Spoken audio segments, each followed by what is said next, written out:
লোকনাথ বাবাকে চুরি করে শেষ রক্ষা হলো না। শিলিগুড়ির প্রধাননগর থানার হাতে ধরা পড়ল ভক্তবেশী চোর। উদ্ধার ৩ দশক আগের রৌপ্য মূর্তি। রণে বনে জঙ্গলে বিপদে পড়িলে আমায় স্মরণ করিও। মহাপুরুষ লোকনাথ বাবার এই বাণী ভক্তমহলে খুবই জনপ্রিয়। তবে দুষ্কৃতী যে বাবাকে স্মরণ করেছিল কিনা জানা নেই, কিন্তু বাবার আশীর্বাদ যে পুলিশের উপরে ছিল সেটা প্রমাণিত। কারণ শেষ পর্যন্ত ধরা পড়েই গেল সেই চোর, আর রূপোর মূর্তিও ফিরে এলো আসল জায়গায়।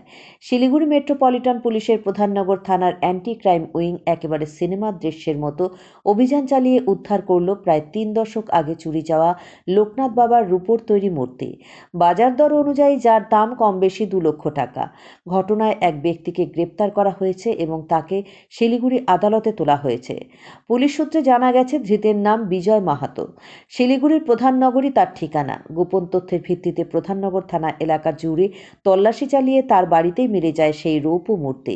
জানা গেছে, এর আগেও সে একই ধরনের অপরাধে পুলিশের অতিথি হয়েছিল। ঘটনাটি ঘটেছিল চলতি মাসের ৬ তারিখ ভোরে। সকালের ঘুম ভেঙে মন্দিরে গিয়ে দেখা যায় তালা ভাঙা, আর লোকনাথ বাবার রূপোর ঠাকুর নেই। প্রায় ১ কেজি ওজনের সেই মূর্তিটি ছিল প্রধাননগর থানা এলাকার বিশ্বজিৎ দাসের বাড়ির মন্দিরে। তিনি থানায় লিখিত অভিযোগ দায়ের করেন। অভিযোগ পাওয়ার পর অ্যান্টি ক্রাইম উইং দ্রুত তদন্তে নামে। সিসিটিভি ফুটেজ, সূত্র খোঁজা, মাঠে নেমে অনুসন্ধান, সব মিলিয়ে শেষ পর্যন্ত ধরা পড়ে দুষ্কৃতী, আর উদ্ধার হয় মূল্যবান মূর্তি। ভক্তরা বলছেন, বাবা লোকনাথ নিজেই পথ দেখিয়েছেন, তাই মূর্তি ফিরেছে। আর পুলিশের দাবি, ভক্তির চেয়ে গোয়েন্দাগিরিই কাজে দিয়েছে। যাই হোক, শেষ পর্যন্ত চুরি যাওয়া লোকনাথ বাবার মূর্তি ফিরল, এটাই বড় খবর।